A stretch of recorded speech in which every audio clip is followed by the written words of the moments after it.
Selamat petang, salam sejahtera. Isu hangat petang ini, Mahkamah Rayuan ingatkan Najib tiada lagi alasan kali ketiga. Berita sepenuhnya. Mahkamah Rayuan hari ini membenarkan permohonan Datuk Seri Najib Razak meminda tarik bagi pelepasan dan pemulangan pasportnya untuk ke Singapura selepas mendapati alasan diberikan bekas Perdana Menteri itu adalah munasabah. Hakim Datuk Seri Kamaluddin Ahmad Said yang mengetuai panel 3 hakim turut dianggotai Datuk Nordin Hassan dan Datuk Hashim Hamzah berkata, Mahkamah tidak sewenang-wenangnya meluluskan permohonan Najib. Bekas Perdana Menteri memohon meminda tarik selepas menangguhkan perjalanan bagi membantu jentera Parti UMNO pada pilihan raya negeri Melaka yang bakal berlangsung 20 November depan. Kamaluddin berkata, Mahkamah mendapati pihak pendakwaan yang memutuskan untuk tidak membantah permohonan itu berbuat demikian selepas menimbang dan meneliti alasan berkenan dan mendapati ia adalah munasabah.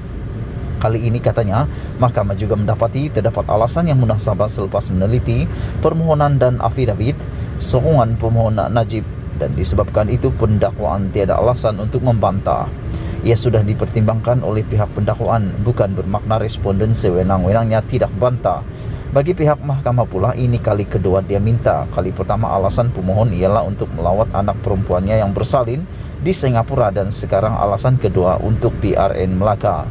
Saya mengingatkan kamu bahawa tiada lagi alasan kali ketiga kerana mahkamah akan disalah anggap dan dilihat sewenang-wenangnya beri kelulusan.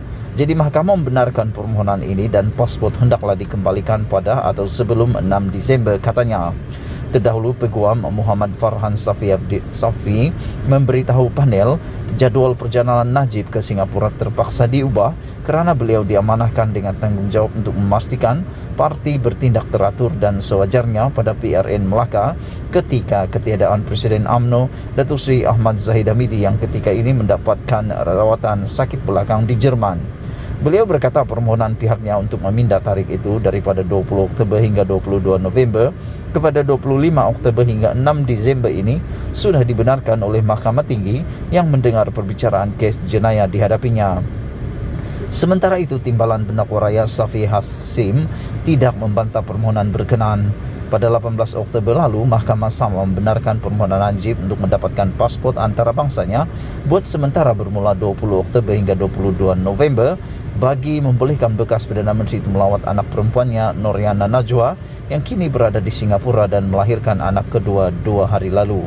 Menurut afidavit sokongan bagi permohonan meminda tarik itu, Najib berkata perancangannya berubah di mana beliau akan bertolak ke Singapura pada 21 November dan pulang ke tanah air pada 5 Disember ini atau lebih awal daripada tarik berkenaan. Katanya pada masa sama, beliau akan memulangkan pasport antarabangsanya kepada mahkamah selewat-lewatnya pada 6 Disember ini. Najib menunggu keputusan rayuannya terhadap keputusan Mahkamah Tinggi Kuala Lumpur pada 28 Julai tahun lalu yang menjatuhkan hukuman penjara 12 tahun dan denda RM210 juta selepas mendapati beliau bersalah atas 7 tuduhan pecah amanah, jenayah, pengubahan wang haram dan menyalahgunakan kedudukan berhubung dana RM42 juta SRC Internasional. Sekian isu hangat petang ini. Jangan lupa tekan butang subscribe, tinggalkan komen anda. Kita jumpa lagi. Bye-bye.